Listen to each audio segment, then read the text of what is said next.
avait quelqu'un qui a dit que je peux pas jouer aux poupées, et après j'ai pleuré. Bienvenue sur Papatriarcat, le podcast qui réfléchit la parentalité au XXIe siècle en essayant de l'affranchir du modèle patriarcal. Après tout ce qu'on a fait pour toi, quand les enfants prennent de la distance avec les parents. C'est le titre et le sous-titre du livre de mon invitée du jour. Elle s'appelle Brigitte Auriol. Elle est psychothérapeute et conférencière. Pendant 12 ans, elle a travaillé en étroite collaboration avec Alice Miller. Et ça lui a donné la ténacité de défendre la cause des enfants en mettant en lumière l'influence de l'éducation. Si vous ne connaissez pas Alice Miller, je mettrai une courte présentation dans la description de l'épisode. Je vous encourage à lire les livres qui sont nommés notamment dans l'épisode. Aujourd'hui, on va surtout s'intéresser au travail de Brigitte Auriol, que j'ai pu aller interviewer après avoir lu son livre qui est exceptionnel. Je vous recommande, même après l'écoute de l'épisode, de vous le procurer, très très clairement. Pourquoi ? Parce que on va parler de différentes choses, différents exemples. Elle va nous apporter, bien entendu, son expertise de psychothérapeute sur des sujets de réparation, justement, sur les sujets de l'enfant intérieur, sur le sujet du besoin de reconnaître les violences qu'on a connues. Et on va se poser différentes questions. Comment est-ce qu'on peut prendre conscience, surtout quand on ne se rappelle pas bien ? Comment est-ce qu'on peut avancer ? Quels indices peuvent nous permettre d'avancer ? Est-ce qu'on doit pardonner à nos parents, par exemple, pour avancer ? Comment on fait quand ils sont plus là, par exemple, et qu'on aimerait régler les choses ? Voilà, tout ça, beaucoup de points me semblent extrêmement importants là-dessus. Et surtout, cet épisode a pour but de vous permettre de vous positionner. Je m'explique. Son livre, Brigitte Auriol, est le destiné au départ à un public en fait qui sont les parents, dont les enfants ont pris de la distance pour les aider à comprendre ce qui peut se passer. En l'ayant lu, je vais vous dire très clairement, je pense qu'en effet, alors ce livre, si vos parents le lisent, si vous avez un sujet de distance avec vos parents et qu'ils le lisent, je pense que ça peut être formidable, bien entendu, mais je pense que ça peut aussi vraiment vous aider, vous, en tant que parents, nous aider, nous, en tant que parents, à comprendre la nécessité d'écouter en fait ce que notre corps, ce que nos émotions, ce qu'on maîtrise pas toujours en fait nous transmet, et justement d'écouter ça pour prendre conscience, pour pouvoir avancer. Mais ça va nous permettre aussi de savoir comment est-ce qu'on peut potentiellement régler les choses, mais aussi ce qu'on est en droit d'exiger comme relation. Il y a vraiment quelque chose qui est libératoire. Alors, on va parler donc bien sûr avec Brigitte Auriol de cet aspect sous l'angle professionnel. Elle va aussi nous livrer des moments personnels avec une franchise et une transparence qui, vous le sentirez sûrement, ont fait monter l'émotion par endroits, mais surtout qui permettent de comprendre qu'on peut s'appeler Brigitte Auriol, on peut être psychothérapeute, travailler pendant des dizaines d'années sur ce sujet, avoir travaillé pendant 12 ans avec Alice Miller et être confronté aux mêmes difficultés que tous les parents qui ont connu des violences, peu importe le degré de violence qu'on connaît. Justement, ça va être un petit peu l'objet de notre première question, parce que avant tout, ce qui serait bien, ce serait qu'on fasse un petit point sur ce que sont les violences ordinaires non éducatives faites aux enfants, comme dirait Marion Querc. On les connaît bien sûr plus communément sous le nom de violences dites éducatives ordinaires, les VEO, parce que malgré une loi du 10 juillet 2019 indiquant que l'autorité parentale s'exerce sans violence physique ni psychologique, on s'aperçoit qu'elles sont pourtant encore très répandues. Alors comment est-ce qu'on explique ça et comment est-ce qu'on en arrive à dire des phrases comme « on n'en est pas mort » ou encore récemment par un préfet « 2 claques et au lit, c'est la méthode ». Je vous souhaite une très bonne écoute. Pourquoi c'est encore aussi répandu ? Nous vivons dans cette culture en fait où la violence, elle fait partie, c'est la norme en fait dans notre pays. Il y a même des tas de violences que l'on peut faire sans que ce soit forcément les coups, qui sont totalement banalisés et qui sont encore, parce on a une vision de l'enfant où si on le pousse, on le remue par le bras comme ça pour lui montrer que ce qu'il fait c'est pas bien, etc. C'est normal, c'est pas si grave en fait. Vraiment cette vision qu'on peut avoir de l'enfant, c'est vraiment de l'ordre de l'enfant objet. Parce qu'on peut tout avec les enfants, on peut tout. En pensant que ça fait pas mal, c'est pas si grave. Oh, c'est bon, tu vas pas chialer pour ça, etc., etc. C'est pour les enfants, c'est pas grave en fait. Et on a encore un peu ça. Donc bien sûr, on arrive de ces générations où l'objectif des parents restait, en tout cas, la discipline. Et pour nous discipliner, eh bien, on utilisait bien évidemment les coups. Ça, c'était courant, en tout cas dans ma génération, c'était courant, c'était monnaie courante. Les raclés, le martinet, toutes ces violences-là. Que j'ai connu à mon époque aussi.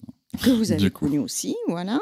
Alors la discipline, bien sûr, c'est se soumettre à l'obéissance, se soumettre aux règles aussi, pour pouvoir obéir en fait au règlement de la société. C'est ça, la discipline, c'est vraiment pour pouvoir vivre en collectivité, il va falloir respecter les règles et voilà, apprendre à obéir. Et cette discipline, eh bien, elle était dans une volonté, vraiment, c'était comme je dis, un objectif des parents, dans l'idée que de cette manière-là, les enfants allaient rester vraiment sur le droit chemin. Et c'était très important et surtout, il ne fallait pas faire honte aux parents. Donc la notion de respect et de bien se tenir, etc., on nous disait il fallait mettre bien les mains de par chaque côté de l'assiette. Si on avait le malheur de mettre le coude, on recevait un coup de couteau comme ça, enfin, avec le manche du couteau, on nous tapait pour nous faire tomber le coude de cette manière et pour dire tiens-toi droit et tiens-toi bien, etc., etc. Donc nous, il fallait pas faire honte en fait. Il fallait montrer que on était la vitrine de nos parents. Hein. Et pour certains, on est encore la vitrine de nos parents. En fait, l'enfant, c'est un peu la vitrine du parent. Plus l'enfant est sage, plus le parent est bon. Il a réussi. Il a corrigé. Il a corrigé. Vous voyez, cette culture-là de la discipline, elle est tellement véhiculée et tellement, elle est tellement ancrée chez nous, que, comme vous me dites, même un préfet, un haut fonctionnaire de l'État, Un représentant de la loi. un représentant de la loi est capable de dire comme ça en public que deux claques et au lit, hein, on parle de monsieur Hugues Mouton, le préfet de l'Hérault, mais imaginez, mais c'est gravissime en fait, c'est gravissime. Donc, si lui le dit, en plus, vous parliez de Marion Cuerck, donc je rebondis sur un de ces petits posts là qu'elle fait au sujet de Gabriel Attal. Gabriel Attal qui est en train de passer ministre de l'Éducation. Alors, en effet, le jour où on enregistre, nous sommes le 21 juillet 2023 et le remaniement de l'été a été fait et Gabriel Attal est nommé ministre de l'Éducation nationale. Voilà, exactement. Donc, et qui dit, l'autorité commence dans la famille, elle grandit à l'école et elle doit se retrouver partout ensuite dans la société. L'autorité, quand M. Attal parle de l'autorité, dites-vous que c'est la correction, la discipline. Personne ne pense à l'autorité, c'est-à-dire nous sommes les adultes, nous faisons preuve d'autorité, nous sommes l'autorité de nos enfants. Ils peuvent nous voir comme un modèle d'autorité et pas d'autoritarisme. Et voilà, une autorité, en fait, c'est une personne qui va savoir répondre dans des situations parfois conflictuelles, parfois critiques, avec un recul, avec un maintien, avec une analyse. Et ça, c'est faire preuve d'autorité. L'autorité, c'est pas le coup de bâton. Mais quand M. Attal en parle, oui, je pense que lui, il parle de la discipline. Et il faut que les enfants apprennent à obéir très très tôt, d'abord dans le berceau, et puis après à l'école. Et après, pour que dans la société, effectivement, ils se révoltent pas trop non. Bah oui, parce qu'après, ils font des manifs et tout, c'est chiant. Voilà. Quand même, faut pas déconner. Donc c'est ça. Et on est dans cette espèce de toujours à véhiculer que les enfants ont besoin d'être disciplinés. Mais comment on en arrive? Parce que vous l'avez dit tout à l'heure très justement, on tolère ça quand on parle des enfants. Quand on parle d'une autre personne qui serait frappée, on ne le tolérerait pas, par exemple, notamment les violences faites aux femmes, par exemple. Comment est-ce qu'on en arrive à cette rupture d'empathie avec l'enfant, en fait, sachant que nous-mêmes, on a connu ces coups-là souvent et qu'on sait ce que ça fait.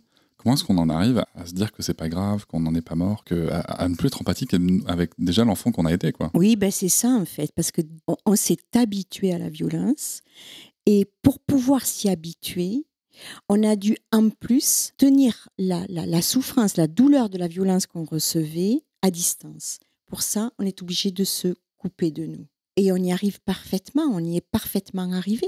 C'est pourquoi aujourd'hui, on peut dire on n'en est pas mort. C'est vrai, mon père m'a souvent mis des coups, mais j'étais un enfant difficile. J'étais pas un enfant facile. J'en ai fait voir des ronds de chapeau à mes parents. Donc, heureusement, et je les en remercie aujourd'hui de m'avoir ainsi éduquée. Parce que pour eux, ça reste de l'éducation. Mais pour pouvoir dire ça, faut-il s'être complètement dissocié, coupé de ce que cet enfant a souffert La souffrance est telle d'un enfant qui est corrigé par expédié dans sa chambre, corrigé par une humiliation, corrigé par un coup. Pour pouvoir encaisser ça, supporter ça, il est vraiment obligé de se couper pour pas ressentir cette douleur extrême, en fait. C'est douloureux, la douleur de l'humiliation, elle est aussi douloureuse que le coup de martinet. En plus, la douleur du martinet, elle marque mon corps. Voilà, elle laisse une cicatrice sur le corps. L'humiliation va blesser mon âme, va laisser une cicatrice sur mon âme, va blesser mon intégrité. Mais toutes ces formes de violence, de toute façon, laissent des traces à l'intérieur du corps ou à l'extérieur du corps. Alors là, vous soulevez quand même quelque chose qui est important, je trouve, parce que vous parlez de différentes formes de violence, et c'est quand même quelque chose qu'on entend souvent comme un reproche dans la bouche des gens qui disent que voilà, les militants de la non-violence vont trop loin, qui mélangent tout, qu'on met au même niveau l'isolement forcé dans la chambre et des coups de ceinture ou des claques, etc., alors que ce sont des choses différentes. Est-ce que vous les mettez au même niveau? Est-ce que c'est la même chose que Oui. de prendre un fil dans ta chambre? Alors, je précise toujours, important, là quand on parle de fil dans ta chambre, on n'est pas en train de parler de proposition de l'enfant à aller se calmer, on n'est pas en train de lui proposer, c'est pas une proposition, c'est on impose, et c'est à visée punitive, hein, comme précisé dans les observations générales du comité des droits de l'enfant, on est quelque chose qui est à visée punitive, on n'est pas non plus dans une mise en sécurité parce qu'il y aura un danger dans la pièce, voilà. On est dans quelque chose qui vise à l'obéissance et la domination de l'enfant. Est-ce qu'on peut mettre ça sur le même plan que, Alors, que des déjà coups de ceinture pour le autres? fil dans ta chambre, quand c'est dans une visée disciplinaire, une visée punitive, et généralement, de toute façon, c'est ça, à moins que, comme vous disiez tout à l'heure, c'est dans une proposition, effectivement, voilà, de prendre de la distance, Pour l'anecdote, ma fille le fait. d'aller toute seule. Ouais, mais et en fait, comment est-ce qu'elle le fait? Mais parce qu'en fait, elle m'a vu, moi, quand Oui, je suis c'est trop ça. énervé, je lui ai dit, écoute ma chérie, là, moi je vais pas bien, je vais juste souffler 5 C'est minutes ça. et je reviens. C'est génial. Vous voyez, comme quoi on est vraiment un enfant, il va apprendre Ah oui, oui, tout ce qu'il a à apprendre, tous ces apprentissages-là, par le modèle bien sûr. qu'il aura en face de lui. Donc, c'est ça qui est formidable.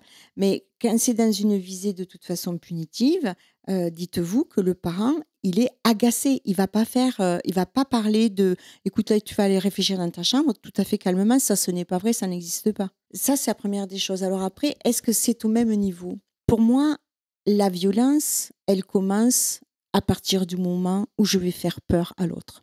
La violence, elle est à cet endroit-là. Dès lors que l'autre, par le regard que je vais lui porter, par la mimique, par mon ton de voix, par le geste, par ma façon de lui parler ou de ne pas lui parler, d'ailleurs. Ben oui, dès lors que je vais faire peur à la personne que j'ai en face de moi, eh bien oui, c'est de la violence. Je vais être violente à cet endroit. Donc, comme je vous disais, par rapport au fil dans ta chambre et le coup de ceinture, il y a des violences plus ou moins fortes.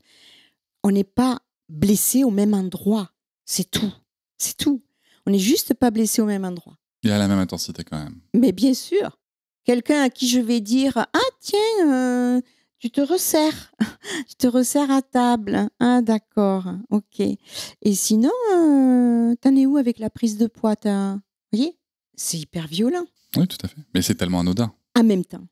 Parce qu'en même temps, avec le ton de voix que j'utilise là, je serais presque... je fais attention à toi presque. Mais c'est pour ton bien. C'est pour ton bien, on est d'accord? Voilà. Donc, voyez le double discours, en fait. Hein. Mhm. Je peux faire mal de plein de façons. Donc, dès lors que je fais peur à la personne en face, je suis violente. Cette définition, je la trouve très intéressante aussi parce que moi, je travaille aussi sur le sujet des violences sexistes et sexuelles, notamment faites aux femmes. Et c'est quelque chose qui va se retranscrire notamment dans les violences conjugales intrafamiliales, hein, Oui. où à partir du moment où mon conjoint me fait peur, c'est qu'il y a un truc qui cloche. Bien sûr. Mais aussi au travail, à partir du moment où j'ai peur de mon boss, c'est qu'il y a un truc qui cloche quand même. Enfin, mon ou ma boss par ailleurs, c'est qu'il y a un truc qui cloche. Donc je trouve que cette définition est très intéressante. Et à un moment, la question que je me pose, c'est qu'aujourd'hui, il y a quand même des réflexions qui sont faites par les parents là-dessus, et on peut se retrouver du coup à se mettre une pression immense et à se dire, mais j'ai peur de faire peur. Ouais. Du coup, si je reprends votre Oui. définition, c'est-à-dire que Ouais. quelqu'un qui nous écoute peut se dire, ah, mon Dieu, mais attends, mais moi ça m'arrive de faire peur à mes Oui, gosses. oui, oui. Ça veut dire que je suis un parent horrible, je suis un parent violent. Et Mm. du coup, je vais avoir peur de faire peur, donc je m'auto-fais peur. Est-ce que je suis auto-violent avec moi-même? Comment ça se passe? Oui, en fait, faire peur à un enfant ou blesser un enfant, c'est inévitable, malheureusement. On est tous faits d'une histoire, d'un passé qui va nous surprendre à tous les moments et qui va prendre le lead sur la situation, sur l'événement. Donc, en fait, rester tout le temps linéaire comme ça, empathique, bienveillant, un bon écoutant, compréhensible, etc., ça n'existe pas, en fait. Dans la vraie vie, ça n'existe pas. Ce qui est important, c'est que quand le lien de sécurité est interrompu ou est rompu par ma réaction, ce qui va être important, je dis toujours, c'est la constance dans la sécurité. C'est-à-dire que... Je précise que la constance n'est pas la permanence. Non. C'est important. C'est ça, c'est vrai. Donc, en fait, c'est pouvoir, quand j'ai fait peur à mon enfant, c'est pouvoir me dire, parce qu'on le voit, bien sûr, hein, de toute façon, on le sait, quand on est piquant, quand on est terrorisant, on le sait parfaitement. Et là, même si c'est lui qui est à l'origine de la rupture du lien, du conflit, quand je parle de sécurité et de constance, la sécurité, elle va se retrouver dans le retisser le lien avec mon enfant. Je ne vais pas le laisser en état de détresse. C'est ça qui est important. Et c'est avoir de la constance dans cette idée-là, dans cette rigueur-là. Se dire, OK, là, j'ai dérapé, là, le lien de confiance et de sécurité, il est abîmé, j'y retourne. Alors, j'y retourne, c'est pas y retourner juste pour dire, ah, excuse-moi. Non, hein, on y retourne, c'est pas aussi simple que ça, parce que à chaque fois que j'ai fait peur à mon enfant, comme vous, quand vous avez peur, on met la personne en tension. Cette tension, elle est générée par le stress que j'ai occasionné. Et dans cet état de tension, ce qui va être important, c'est de décharger cette tension, en fait. Et pour pouvoir la décharger, eh bien, il va falloir d'abord accompagner la personne juste en reconnaissant ce qu'on a fait. Waouh, mais tu sais, tout à l'heure, quand je t'ai dit ça, même si c'est pas significatif chez l'enfant, j'ai bien vu que tu t'étais fermée depuis. J'ai bien vu que ça t'a mis mal à l'aise. Je vois bien, tu parles plus et j'ai dû te faire mal en te disant ça. Oui, tu m'as fait mal. Bien sûr que tu m'as fait mal. Et là, c'est la décharge, en fait. C'est là que parce que je lui donne l'autorisation. Vous voyez, c'est pas excuse-moi. C'est juste, je repère que là, je t'ai mis dans un état où tu as perdu ta joie de vivre, en fait. Tu n'es plus le même. Et je vais aller l'attraper à cet endroit. Je crois que tout à l'heure, là, notre conversation de tout à l'heure, ça n'a pas été pour toi. Et c'est là que l'enfant va pouvoir décharger, en fait, ça. Ben non, encore une fois, de toute façon, tu fais que te moquer de moi, je le sais. Quand tu dis ça, c'est pour te moquer de moi. Et là, il peut décharger. Ah, c'est comme ça que tu as entendu que je me moque de toi. Et c'est intéressant parce que tu me dis que je me moque tout le temps de toi. Oui, tu t'en rends même pas compte et tu fais ça. Waouh, c'est possible. Et tu sais quoi? Dès que je me moque de toi et que je m'en rends pas compte, vraiment, dis-le-moi. Tu me dis, là, tu te moques. Parce qu'il faut absolument que je ne fasse plus ça. Parce que tu vois, tu mérites pas que je me moque de toi.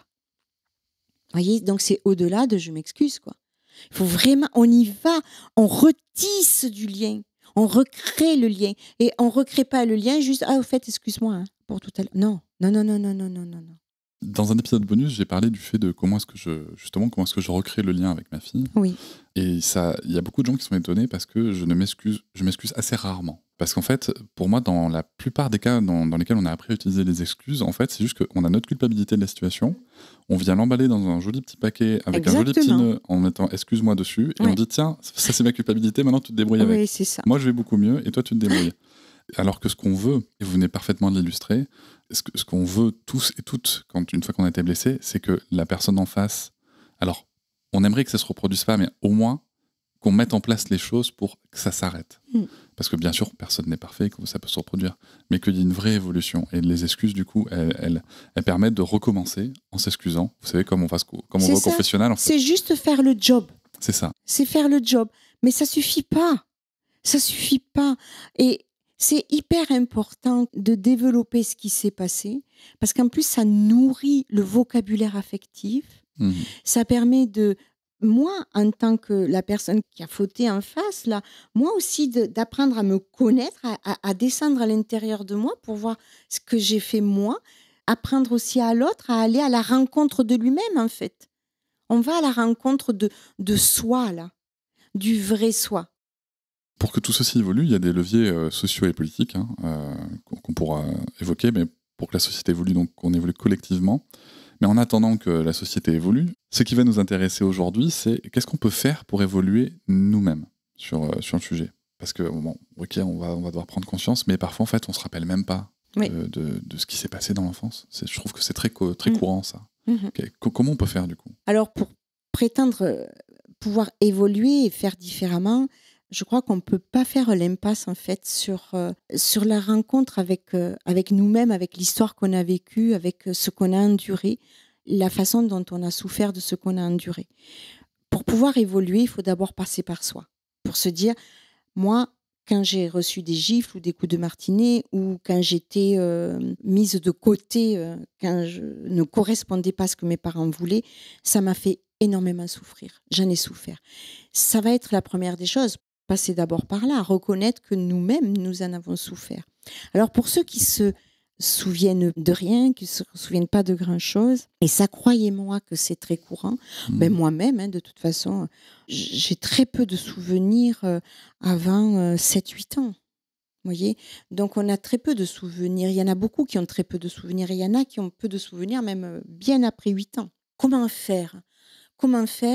Et ça, c'est Alice Miller qui me l'a appris, qui me l'a montré, qui me l'a démontré à toutes les fois où c'était nécessaire. Au travers de ce que nous avons vécu, de ce que nous vivons dans le quotidien, on peut faire une lecture assez précise des conditionnements de notre passé, de notre histoire. Je vais vous donner un exemple tout bête. Je suis à un carrefour et je vais passer au feu orange. Et la personne qui est à côté de moi va me signaler que, mais regarde, tu te rends compte, tu es passé au feu orange, il fallait s'arrêter, tu sais pas qu'on s'arrête au feu orange, etc. Et là, je lui dis non, je suis passée au vert. Elle a beau me prendre la main dans le sac, comme on dit, je suis pas capable de reconnaître mon erreur. Eh bien ça, typiquement, c'est un conditionnement du passé où, quand on me demandait qui a fait ça, pourquoi on a fait ça, le simple fait de demander qui, il fallait se dénoncer pour la sanction, en fait. Et ça déclenche la peur. Voilà, exactement. Donc, du coup, même encore aujourd'hui, la main dans le sac, on peut dire « Ah non, c'est pas vrai, j'ai pas fait ça », tellement j'ai peur encore de la sanction. Et là, vous voyez, on peut faire une lecture assez précise de se dire « Ah, c'est marrant parce qu'après, on va réfléchir quand même, on va se dire, tiens, mais pourquoi j'ai voulu... je sais très bien que je suis passée à l'orange, pourquoi j'ai eu peur de lui dire le contraire. Et là, c'est là que je vais aller à la rencontre de moi-même, en fait. Dire, même si j'ai aucun souvenir, de me dire, mon Dieu, mais qu'est-ce que tu as dû être accusée, quoi. Accusée quand tu étais petite, pour avoir peur aujourd'hui de dire, de te dénoncer, de dire, bah oui, c'est vrai, j'ai fait ça... T'as dû avoir tellement peur. Aller à la rencontre de soi. Et c'est juste confirmer à cette petite fille ou ce petit garçon qui avait peur de dire que je sais ce que tu me racontes, je sais pourquoi tu me dis ça. C'est parce que tu as eu peur, toi, de te dénoncer quand tu étais petit. On parle avec lui et on le comprend. Et il nous comprend et il nous fout la paix, là. Cet exemple que vous citez, je le trouve particulièrement intéressant parce que, un, il est terriblement anodin, et deux, moi, ça me rappelle quelque chose que j'ai vécu du coup quand j'étais responsable, notamment à la FNAC de Poitiers. Puisque d'ailleurs, ce qui est, pour l'anecdote, c'est à ce moment-là que je commençais les lectures d'Alice Miller, et où moi je cherchais parfois, quand il y avait une situation qui donnait un résultat inadapté, ou une anomalie, comment on en est arrivé là. Et forcément, à un moment, on cherche qui a fait ça, mais pas pour punir, juste pour pouvoir transmettre à la personne, en toute bienveillance, les bons process, est-ce qu'il y a une formation à faire, etc. Donc, vraiment pour accompagner. Et en fait, je voyais dans cette équipe, au tout début qu'elle travaillait avec moi, je voyais dans les yeux de ces personnes la même peur qui devait être la mienne quand j'étais petit déjà, mais que tous ces enfants dont on parle là, qui ont peur d'être accusés, qui ont peur de la sanction. Bien sûr. Et j'ai aussi pu constater leur immense surprise, et même plutôt leur déstabilisation quand ils s'apercevaient qu'en fait, il n'y avait pas de malveillance derrière et qu'au contraire, il y avait plutôt un accompagnement vers des solutions. Ouais. Ça, c'était très, très intéressant Ouais. à voir. Et c'est vrai que ces réactions qui sont terriblement anodines sont autant, en fait, finalement, d'indicateurs qui peuvent nous permettre de nous dire, tiens, là, j'ai peut-être un truc. Oui. Toutes les fois où je suis intimidée, où j'ose pas dire qui je suis ou ce que je pense, toutes les fois où voilà, il va y avoir un ascendant sur moi comme ça qui va m'impressionner, toutes ces fois-là où je n'ose pas en fait être celle que je suis parce que j'ai peur du ridicule, parce que j'ai peur de me tromper, j'ai peur de voilà, toutes ces fois-là sont les résultats de ce conditionnement dans l'enfance. Sinon, si j'ai été écoutée, comprise, respectée, même avec toutes ces fois où le parent peut être déconnant aussi, mais que ce lien de sécurité est toujours présent parce que le parent retisse à chaque fois le lien, eh ben, il n'y a aucune raison que je sois complexée, que je sois intimidée. Voilà, je peux être tout à fait moi. L'autre ne me fait pas peur dans ce cas. Alors parfois, on a du mal quand même à se rendre compte. Même si on a des souvenirs, on a du mal à se rendre compte. On en a parlé un peu au début, mais on va avoir tendance à les minimiser. On a du mal à se rendre compte de la réalité de ce qu'on a vécu. Souvent, on va dire qu'il y a pire ailleurs, qu'on n'est pas mort, que tu sais, il y en a qui ont pris plus cher, ou c'était pour mon bien, comme on l'a déjà dit. On parle souvent d'un témoin lucide pour aider à prendre conscience de ce genre de violence. C'est quoi en fait ? Alors le témoin lucide, c'est une notion d'Alice Miller, a priori. Je ne sais pas si Alice s'en est inspirée, elle aussi par ailleurs, je ne sais pas, mais en tout cas c'est une notion qu'elle a énormément revendiquée. Le témoin lucide, ça va être la personne qui va nous montrer que ce qu'on a vécu, c'était pas normal de le vivre. C'est s'indigner devant l'injustice, devant l'anormalité, devant la maltraitance, c'est pouvoir avoir une réaction face à ça. Et c'est très important pour pouvoir se connecter à notre histoire. Sans l'indignation, on pourrait rester stoïque comme ça. Il y a des thérapies notamment qui sont plus dans la neutralité et qui, du coup, voilà, le patient va pouvoir raconter des événements très douloureux de son histoire et il n'y aura pas forcément de réaction en face.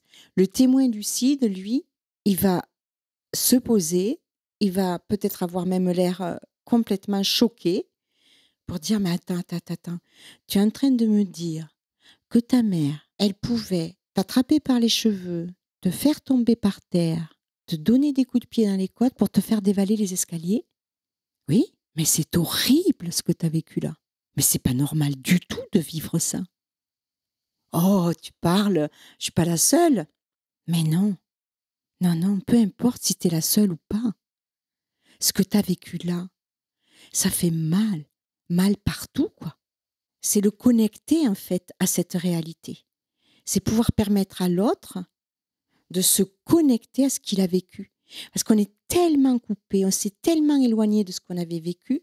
Et heureusement, c'était pour s'en protéger, pour se protéger nous-mêmes. C'est pourquoi très souvent, on ne se souvient pas, comme vous disiez tout à l'heure, de notre histoire. Parce que sans souvenir, ça reste quelque chose de très douloureux. Donc, pour l'amoindrir, pour l'édulcorer, eh bien, effectivement, on va mettre ça de côté ou, quand on va en parler, on va minimiser les choses pour ne pas se confronter, en fait, à la douleur réelle de ce que ça nous a fait. On met tout ça à distance de nous. C'est une façon de se protéger, en fait ? Complètement. C'est un mécanisme même de sauvegarde que nous possédons dans le cerveau pour pouvoir se protéger et garder à distance cette douleur que si elle se rappelle à nous, elle est intolérable en fait. On pourrait détester nos parents. C'est encore, sans nous en rendre compte, continuer quelque part à protéger nos parents, à les épargner. Je vous remercie d'aller sur ce sujet-là, puisque ça l'aide ma question suivante. Le fait de protéger ses parents, parce qu'on ressent souvent un énorme frein à reconnaître tout ça, empêtré dans une espèce de mélange entre loyauté envers nos parents et la culpabilité qu'on aurait d'oser en parler, d'oser les dénoncer, entre guillemets même. D'où cela vient-il, en fait, cette loyauté, cette culpabilité qu'on peut avoir de dire la réalité de notre vécu vis-à-vis de nos parents, et comment on s'en défait? Je crois que cette culpabilité, cette loyauté, elle a pris racine au fil du temps dès notre naissance, selon les réponses que l'on pouvait avoir à nos besoins de nos parents. Les réponses qu'ils nous ont données, plus ou moins agacées, plus ou moins abandonniques, plus ou moins sévères, au fil du temps, nous a obligés, je dirais, à rester à distance de la douleur, des réactions de nos parents à ce moment-là, quand ils pouvaient répondre à côté. Donc on en est resté, on s'est distancié de ça pour faire place à toute la culpabilité. Si mon parent est agacé, si mon parent ne me répond pas, m'ignore, si mon parent me méprise, c'est que quelque part, il y a quelque chose que je fais qui ne va pas. Depuis le berceau où on m'a laissé pleurer, où on n'a pas, parce que les parents, ce sont des générations aussi qui ont appris il fallait pas trop nous prendre dans les bras, etc., pour pas trop nous gâter. Enfin bon, ils avaient plein d'informations erronées comme ça, mais qui s'entendent encore aujourd'hui. Alors c'est quelque chose qui a quand même évolué. Par contre, c'est vrai que dans la génération, par exemple, de mes parents, ce sont des remarques qu'on se prend, nous, en tant que parents. Oui. Je l'ai entendu récemment, la fille d'une amie vient d'accoucher et sa belle-mère, qui a 80 ans, elle a vu sa belle-fille donc avec le bébé porté, un bébé de quelques jours. Hein. Et elle lui dit « Ouh là là, il te faut la poser, hein, parce que sinon tu vas pas t'en sortir. » Là, si tu commences à la gâter comme ça va pas le faire. Et tu verras que tu vas en devenir esclave. Voilà, donc c'est encore véhiculé. Voilà, 80 ans, la belle-mère. Mais bon, même si on sait aujourd'hui que non, il ne faut pas laisser pleurer les bébés, etc., il n'empêche que les générations dont nous faisons partie nous-mêmes, eh bien, où on a vécu, où on a subi ces réponses-là à l'époque ignorantes de nos parents, eh bien, très tôt, on a appris pour rester, tout en se dissociant, tout en se coupant, on a aussi nourri cette culpabilité où, voilà, je ne corresponds pas. Je sens par le ton de la voix, par l'ignorance, par tout ce qu'on me propose, je sens que ce que je fais, ça ne va pas. Et cette culpabilité, elle a pris racine très souvent dans le berceau. Et c'est une manière aussi de se dire, c'est pas le parent qui est déconnant, c'est moi. Imaginez si un enfant était lucide sur la réalité de ses parents, s'il était lucide sur la douleur qu'ils leur font endurer très souvent, mais ça serait invivable, en fait, ils en mourraient, ça serait pas possible. Le stress serait tellement intense de savoir qu'on pourrait vivre avec des parents dangereux pour nous, pour notre vie. C'est pas supportable, en fait. Ça serait pas supportable. Oui, alors que ce sont nos figures d'attachement qui assurent notre survie normalement et on s'en remet totalement à eux depuis le berceau, comme vous le dites. Exactement. Donc c'est vrai qu'il y a... Et là, ça serait pas vivable. Donc, par conséquent, il est préférable de croire que c'est nous. C'est la solution de sauvegarde aussi. Pour se dire, ben non, le parent, il est ce qu'il est, mais... moi, je vais toujours m'appliquer à faire mieux ou à essayer de correspondre, en tout cas, à ce qu'il attend de moi. Mais ça, on peut se le traîner longtemps quand même, parce que dans votre livre... Toute la vie. Voilà, dans votre livre, il y a quand même des exemples avec des personnes qui ont atteint l'âge, qui ont dépassé la cinquantaine et tout, qui sont toujours dans ces mécanismes-là. Absolument. Moi, j'échange régulièrement avec des gens qui sont toujours dans ces mécanismes-là. Mais du coup, comment est-ce qu'on peut s'en défaire de ça ? Parce que, est-ce que pour pouvoir oser dire... Je sais qu'il y a... Je ne sais pas si vous connaissez les travaux de John Bradshaw, qui a travaillé sur l'enfant intérieur et qui, lui, a cette appellation de la reconnaissance de la première souffrance, c'est-à-dire cette première étape qui, pour lui, est une étape essentielle, sans laquelle on ne peut rien faire sur le sujet, qui est juste de réussir à dire à un moment, alors en mettant certaines choses en place, mais de réussir à dire « oui, mes parents ont été violents avec moi et non, ça n'était pas normal, je n'aurais pas dû vivre ça ». Comment est-ce qu'on peut réussir à se défaire de cette culpabilité, cette loyauté qui nous empêche d'accéder à la reconnaissance de cette première souffrance ? C'est pas si simple de s'en défaire parce que cette culpabilité nous a sauvé la vie. Elle a été salvatrice quand on était enfant. Sauf que ce qu'on ne sait pas, c'est qu'en la conservant, elle devient délétère. Donc c'est pas si simple parce que du coup, on s'est organisé, nous, dans notre vie, dans cette sécurité-là, en fait, à continuer à croire que c'est moi qui ai un problème et que l'autre, l'autre, il va bien. Mon parent, lui, c'est intéressant ce que vous me disiez par rapport à ces travaux-là, parce que pour pouvoir sortir, se libérer de cette culpabilité, En effet, on n'a pas le choix que de se dire non, mais attends, ce que j'ai vécu, être mon propre témoin lucide, en Exactement. fait. Ce que j'ai vécu, mais c'était pas normal du tout. Aucun enfant ne devrait recevoir des traitements pareils. Personne ne devrait vivre ça. Et moi, me l'a fait vivre. Moi, j'avais des parents totalement incompétents, ignorants et peut-être des fous furieux. Et ça va être important à ce moment-là de remettre l'église au centre du village et se dire non, mais là, le problème, c'est pas moi. C'est mon parent, là. C'est lui qui n'avait pas les codes, peut-être qu'il n'avait pas les ressources, je m'en fous.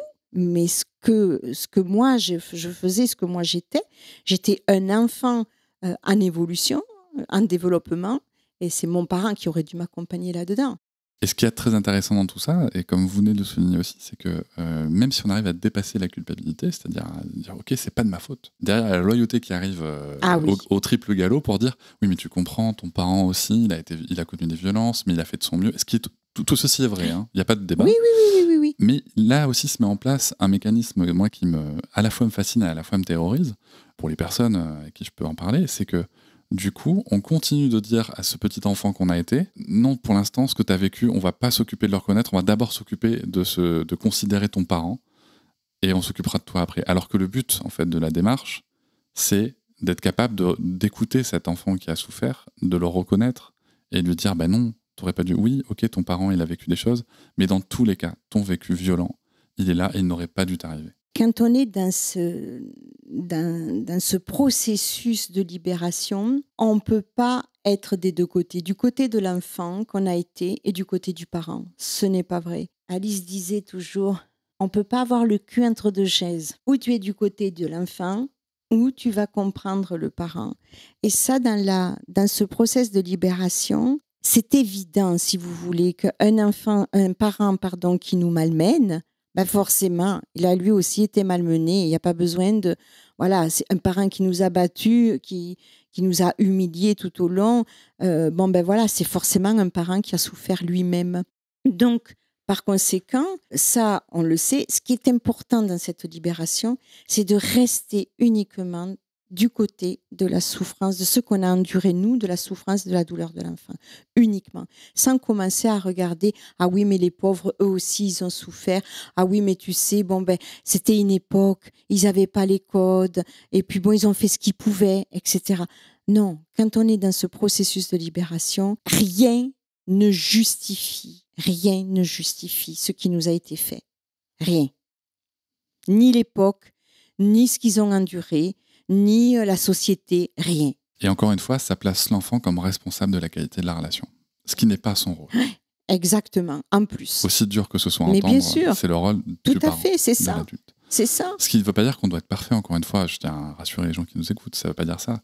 Ça veut juste dire que, en fait, à chaque fois qu'on dit à notre enfant que nos réactions, c'est de sa faute, que plus tard, en grandissant, on dit « oui, mais tu comprends mes parents, ceci, cela », en fait, on reste l'enfant qui va être responsable de la qualité de la relation alors que ce n'est pas notre place, quoi. Il n'y a même pas besoin de le dire, en fait. Vous savez, nos parents nous ont jamais forcément dit « c'est de ta faute ».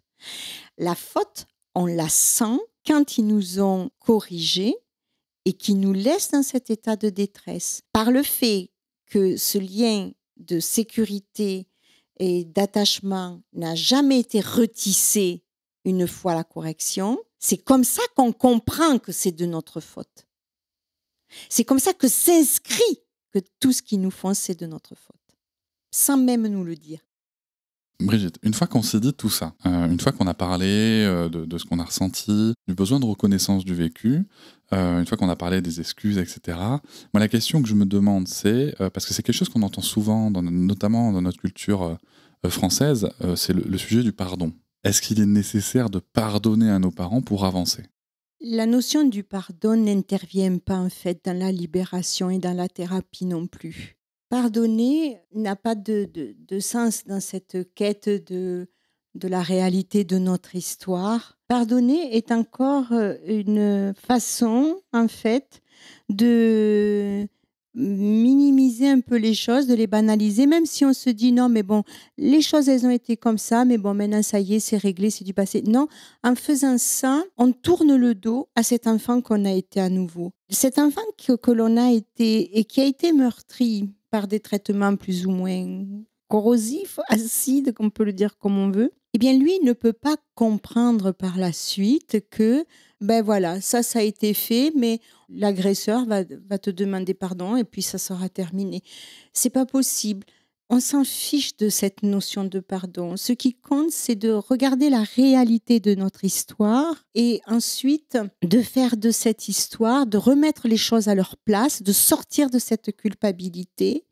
Et après, c'est juste ça, c'est un constat. C'est pas un pardon, c'est un constat. Les choses, elles ont été ainsi. C'est tout. Cela n'enlève en rien l'affection qu'on peut porter à nos parents, par ailleurs. Oui, bien évidemment, selon ce qui a été fait, ce qui va compter le plus, c'est de se sentir libre dans nos vrais sentiments. Si on a de l'affection pour eux, et l'affection pour eux, on ne pourra l'avoir que si, en parlant à nos parents de ce qu'on a vécu comme douloureux, ils aient de l'empathie pour ça. C'est seulement là qu'on pourra éventuellement retrouver une affection que l'on avait perdue, si on est honnête, et qu'on pourra retrouver dans cette compréhension-là.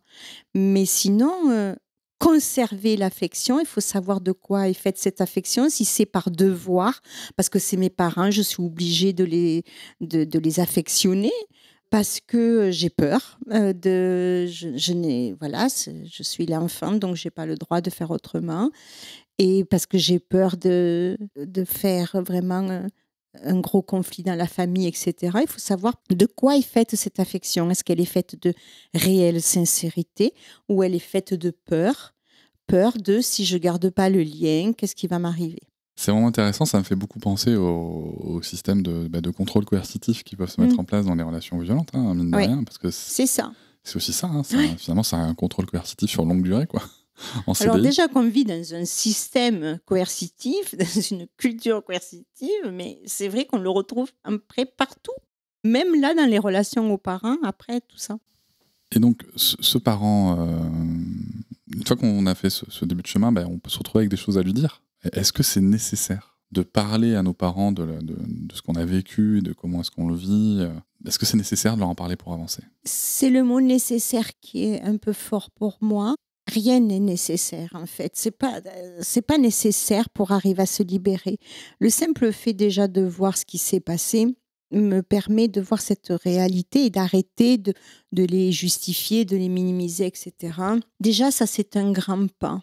Après, est-ce que c'est nécessaire de leur en parler? Il y a des parents avec qui ça sera possible. Et c'était pour ça que j'ai écrit ce livre, en fait, pour que ces parents-là soient possiblement accessibles pour leurs enfants. Tous les parents ont fait des erreurs dans cet accompagnement à leurs enfants. Tous. Vous, moi, on a tous fait des erreurs. Et ce qui est important, c'est de les entendre, ces erreurs. C'est même pas de les reconnaître. La plupart du temps, on les a même oubliées. On sait même pas qu'on a fait des erreurs. Donc, c'est même pas de les reconnaître. C'est juste d'entendre son enfant venir me faire ce genre de récit. Donc, est-ce qu'il est nécessaire d'aller en parler? C'est formidable quand on a la possibilité et qu'en face, on a un parent qui sache réceptionner ces doléances-là. Et c'est pourquoi donc je vous disais que j'avais écrit ce livre, parce que les parents ne savent pas faire ça. Ils vont se justifier, ils vont expliquer, ils vont rejeter, ils vont minimiser, ils vont vouloir garder leur position haute. Il y a des tas de réactions à ça. Et c'est tellement dommage. Ça serait tellement formidable de pouvoir dire « Waouh, j'ai fait ça ». Tu sais, je ne m'en souviens pas, mais le simple fait que tu puisses venir m'en parler de cette manière, ça me touche énormément. Parce que je peux mesurer, je vois à quel point je t'ai touché, je t'ai heurté par contre quand j'ai fait ça. Je n'aurais jamais imaginé, parce qu'en plus, dites-vous ça, Cédric, c'est qu'entre-temps, entre le moment où ils étaient petits et maintenant, on a évolué en tant qu'individu. Ce qu'on a fait quand on était petit, pour peu qu'entre-temps on ait lu 2-3 bouquins et qui nous a donné plein de bon sens, On peut se dire sur le coup, oh là là, je pense que quand même ça je l'ai pas bien fait, mais dans le temps, on peut même se convaincre d'avoir été un bon parent soi-même, parce qu'on a lu 2-3 trucs et finalement ah ben ouais, finalement moi j'ai pas fait si mal que ça quoi. Et du coup, eh bien si nos enfants ont la possibilité donc de venir nous en parler, c'est important que les parents aient des outils, un minimum d'outils pour savoir réceptionner ces témoignages-là. Parce qu'on peut se retrouver à ce moment-là, en tant que parent, comme le petit enfant qu'on a été, comme je vous disais tout à l'heure avec l'histoire du feu rouge. Non, mais moi, j'ai pas fait ça. Je veux pas être pris à défaut et je vais me défendre de ça. Parce que je me retrouve, en fait, comme l'enfant qui va être accusé et du coup, qui va vraiment récuser cette accusation et dire non, moi j'ai pas fait ça, c'est pas vrai, etc., etc. Donc, c'est formidable quand un enfant peut avoir accès à son parent, mais c'est encore aujourd'hui loin d'être possible. C'est pourquoi j'ai écrit ce livre, parce que c'est très loin encore aujourd'hui d'être possible. Et c'est vrai que votre livre, il s'adresse, comme vous le dites, hein, avant tout, en première cible, je dirais, aux parents qui voudraient comprendre pourquoi les enfants s'éloignent, après tout ce qu'ils ont fait pour eux, c'est ça. Pour reprendre le titre. Néanmoins, moi, en lisant ce livre, j'y vois 2 choses qui m'ont moins marqué par rapport à ma position actuelle dans la vie. Moi, j'ai réglé ce que j'avais à régler avec mes parents, donc voilà. Mais j'ai trouvé ça très intéressant de me dire, tiens, ça me donne des outils si jamais plus tard, ma fille, et quand je dis plus tard, je pense pas quand elle aura 30 ou 40 ans, hein, c'est à partir du moment où ma fille va m'exprimer ses ressentis, même vis-à-vis de moi, j'ai déjà des outils, en fait, du coup, pour recueillir ça et pour savoir comment réagir. Mais au-delà de ça, je trouve que, sans parler de moi parent, moi enfant, du coup, en fait, il y a quelque chose qui peut se jouer dans le sens où, mais j'ai le droit d'être en attente de ces réactions-là. J'ai le droit d'être en attente de l'empathie de mon parent quand je veux lui parler. J'ai le droit d'être exigeant sur la qualité de la relation et de l'accueil de mes ressentis.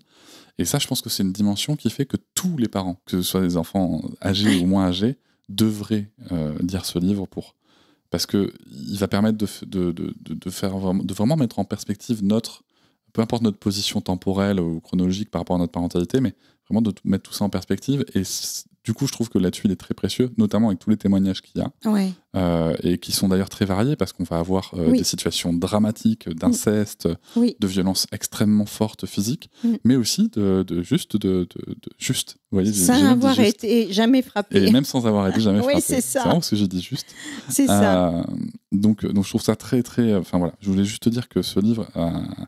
à bien des égards, peut apporter beaucoup de choses à beaucoup de gens. Il y a une question que je me pose quand même, parce que c'est une discussion que j'ai eue il n'y a pas longtemps avec une personne que je connais, qui aimerait avoir cet échange avec son parent, sauf qu'en fait, à chaque fois qu'elle essaye, voilà, ça tourne en « tu veux me faire du mal voilà, ça me fait de la peine que tu me dises ça ». Comment est-ce qu'on réagit du coup face à ce parent qui va recentrer par ailleurs, qui va se victimiser d'ailleurs, et qui va recentrer sur lui-même? Ce sont des parents, sans s'en rendre compte, en parlant comme ça, qui inversent les rôles. Bien sûr. C'est-à-dire que tout à coup, c'est l'enfant qui devient leur bourreau, qui devient le souffre-douleur. Et mais tu te rends compte, tout ce que tu me dis là, moi maintenant, tu sais, j'ai un certain âge et tout, tu le sais, j'ai mal au cœur, et toi, tu viens me rappeler des choses là qui me font souffrir, etc.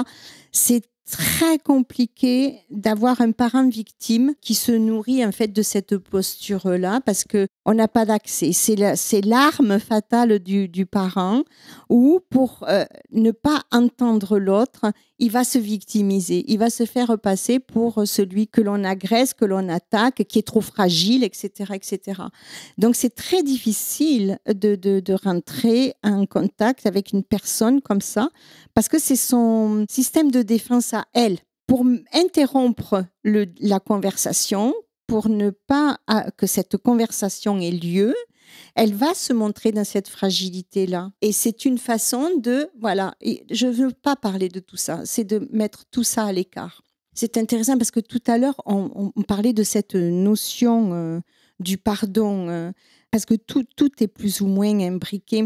Si on pardonne aux parents, dans cette notion de pardon, je sais qu'il y a beaucoup de thérapeutes qui vont aussi vers là, où pour eux, une thérapie réussie, c'est quand on est arrivé à pardonner. Ça, on l'entend très souvent dans le milieu de la thérapie. Moi, je ne vous cache pas que le sujet du pardon est traité par Alice Miller dans ses écrits. Et quand j'ai découvert ça, alors c'est quelque chose que moi, j'avais déjà traité en thérapie, où j'avais posé la question à ma psychothérapeute, mais du coup, est-ce que je dois pardonner à mes parents? Elle m'a dit, pourquoi faire?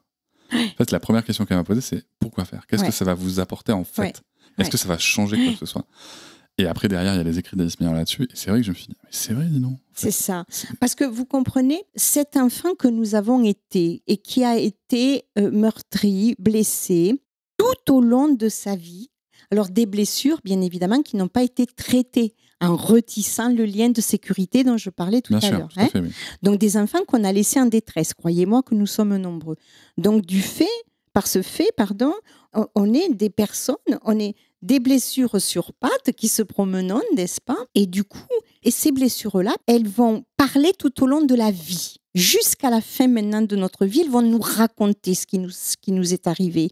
Elles s'échinent, elles s'acharnent à nous raconter au travers des symptômes qu'on peut déclencher, au travers de nos réactions, ce qui nous est arrivé dans le passé jusqu'à ce qu'on le voit, jusqu'à ce qu'on le traite nous-mêmes. Et quand on a pardonné aux parents, c'est comme si on disait à cet enfant qu'on a été, maintenant je t'ai assez entendu, tu m'en as assez raconté, ça me suffit, j'ai pas besoin de plus et je pardonne à mes parents. Donc en fait, c'est une façon, sans nous en rendre compte, de bâillonner cet enfant qui a encore tant à nous dire. Il peut plus nous dire parce qu'on a pardonné. On l'a pas prononcé encore, mais on se parle bien là de ce qu'on peut appeler l'enfant intérieur. Oui, c'est ça. Alors, on peut y mettre une appellation, l'appellation que l'on veut. Moi, je dis l'enfant intérieur, mais il y en a qui vont parler de mémoire cellulaire, il y en a qui vont parler de mémoire traumatique. C'est la même chose pour moi, tout ça. C'est du jargon, mais c'est la même chose. Oui, cet enfant qui est resté, n'est-ce pas, puni, ou dans son coin, que l'on n'a plus regardé, que l'on a isolé, c'est lui qui continue à nous parler, qui continue à nous raconter. Comment on peut faire quand le parent on sait que le parent va être réfractaire, c'est-à-dire qu'on aimerait lui dire des choses, mais on sait que ça va très mal se passer, donc il vaut peut-être mieux pas y aller. Là, je précise quand même que ça doit plus être une question de peur, mais juste en fait que ça n'aboutira à rien, donc d'efficacité plutôt de la chose. Ou si le parent est décédé, par exemple. Comment on fait? Alors, si le parent est réfractaire, et croyez-moi, ça arrive plus souvent qu'on ne croit, encore aujourd'hui, c'est ce que l'on rencontre comme génération de parents, ils veulent rien savoir. Et pire que ça, au-delà de « je veux pas savoir », c'est vraiment, on continue en fait à garder cette position haute et ne t'avise pas, d'accord, à venir me raconter des sottises, là, tout ce que tu as envie de dire. Non, je suis encore ton père, hein, t'as compris? Donc, ou je suis encore ta mère. Donc, ces parents-là, en fait, mais vous pouvez pas. Il n'y a aucun accès possible. Et à un moment donné, quand on veut s'accrocher comme ça à la position haute, on n'est pas dans une relation avec son enfant, on n'est pas en relation du tout avec son parent non plus. Il y a des situations où il vaudra mieux se protéger des parents. Il y a des parents qu'on ne peut plus approcher parce que c'est trop toxique. Ça veut tellement conserver cette position haute qu'il n'y a rien de possible en fait avec eux.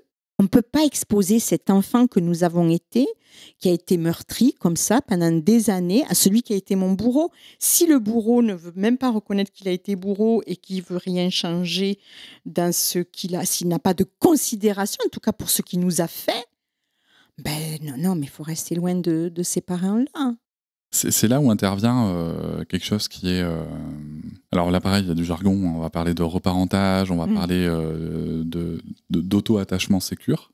Et c'est là, en effet, c'est notre responsabilité à nous, en tant que... Souvent, ce que je peux dire aux gens que j'accompagne, c'est soyez l'adulte que vous auriez aimé. On devient le parent, en fait, exactement, de l'enfant qu'on a été. D'où le nom de reparentage, exactement. Absolument. Et c'est là où la question, en fait, des fois, qu'elles me disent « Oui, mais vous comprenez, c'est quand même mes parents et tout », je leur dis « Mais en fait, est-ce que demain, si c'était votre enfant à l'extérieur de vous, est-ce que demain, vous iriez le confronter à des personnes toxiques pour lui ?» Ah ben non, pas du tout, je le protégerai. Mais en fait, c'est pareil. C'est ça. C'est pareil. Et dans le cas d'un parent qui serait décédé, alors, dans le cas de parents décédés, c'est peu importe, en fait. Vous savez, même quand le parent est décédé, ce processus-là de lucidité, d'ouvrir les yeux sur la réalité de l'histoire, Que le parent soit décédé ou pas, elle a lieu. Et cette réalité-là, elle peut avoir été très souffrante et on peut être fortement en colère et enragé avec ce parent-là. Même s'il est décédé, on peut avoir très peur et ressentir beaucoup de peur vis-à-vis de lui. Ça ne change rien, en fait. Le parent peut être dans le décor ou pas. J'ai pu faire tout un travail et avec un père décédé, j'étais jeune, très jeune, et avec une mère avec qui je n'avais plus de lien. Et j'ai quand même fait tout ce processus. C'est possible, bien sûr. C'est pas nécessaire. Mais ça arrive aussi, du coup, quand même, que les parents réagissent comme il faut. Alors, vous savez, c'est intéressant ce que vous dites. Quand je voyais que j'allais mettre un terme à ma carrière pour prendre ma retraite, 2 mamans, 68 et 70 ans, sont arrivées dans mon cabinet pour me dire « Ma fille veut plus me parler » ou « Mes enfants ne veulent plus me parler pour une autre ».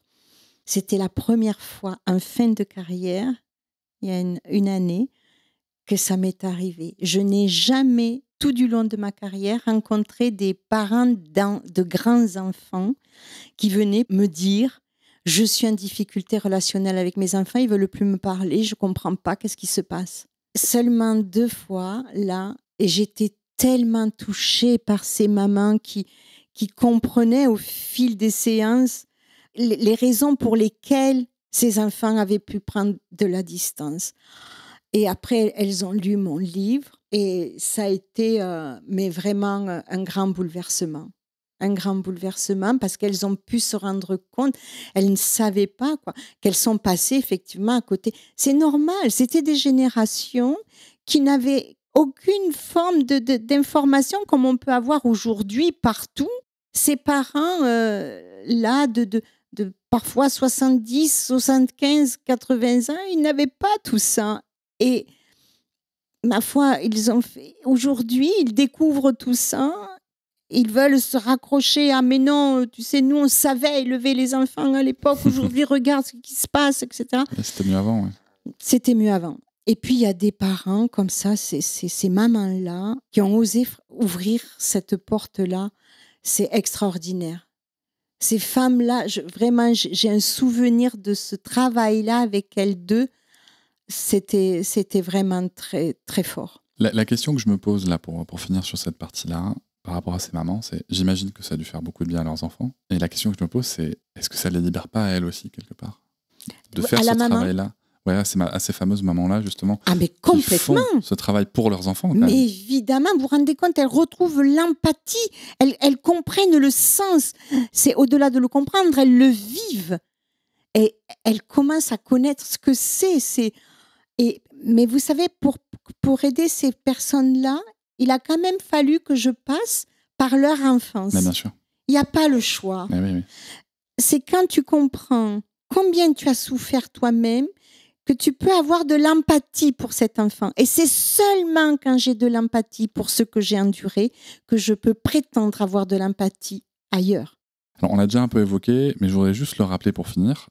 Est-ce que si moi, en tant que parent, il m'arrive parfois de crier, voire même d'avoir giflé mon enfant, est-ce que je l'ai traumatisé irrémédiablement à vie, son cerveau est grillé, sa vie est foutue? Comme j'en parlais un petit peu au début, il n'y a jamais rien qui est foutu, en fait. Bien sûr que vous allez crier sur vos enfants, Cédric.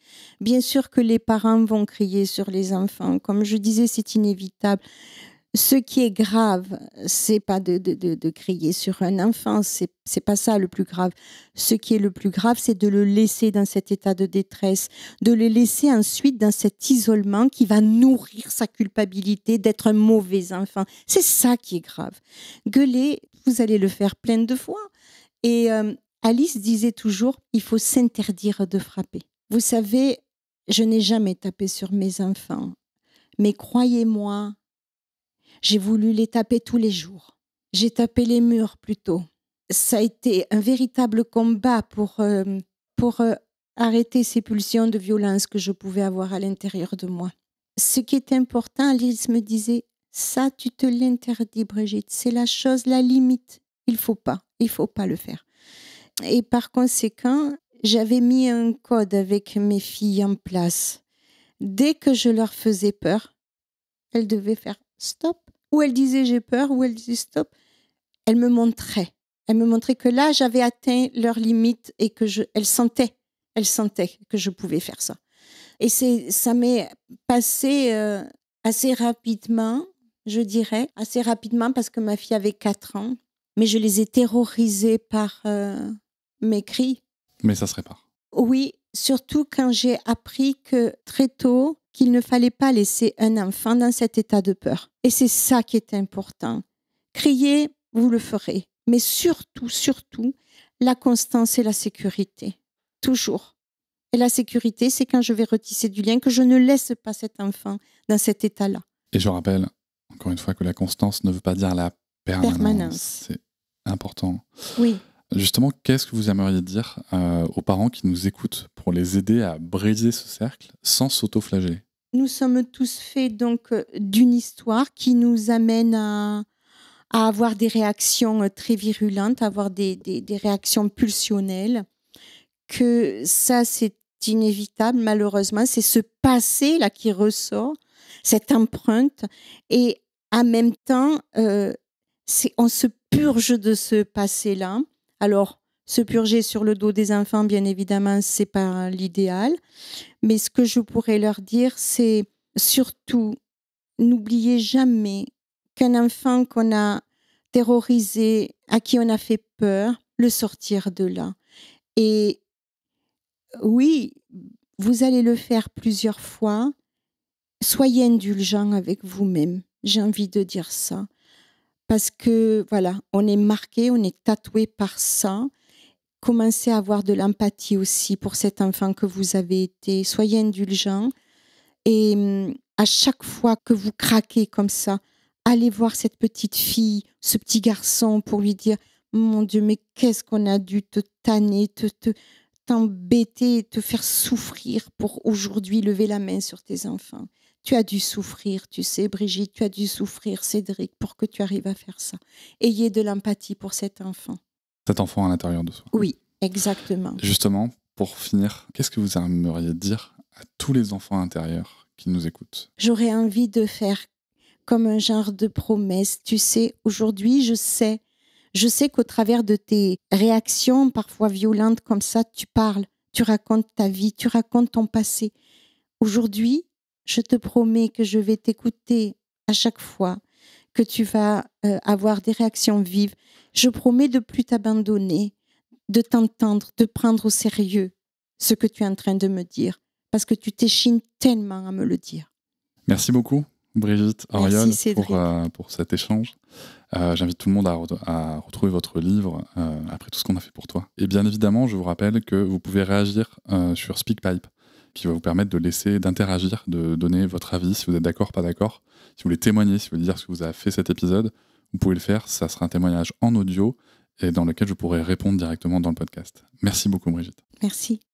Je vous remercie de m'avoir écouté. Je vous invite à vous abonner au podcast sur votre plateforme préférée et à me retrouver sur Instagram, TikTok, Facebook et sur le blog papatriarca.fr. À bientôt.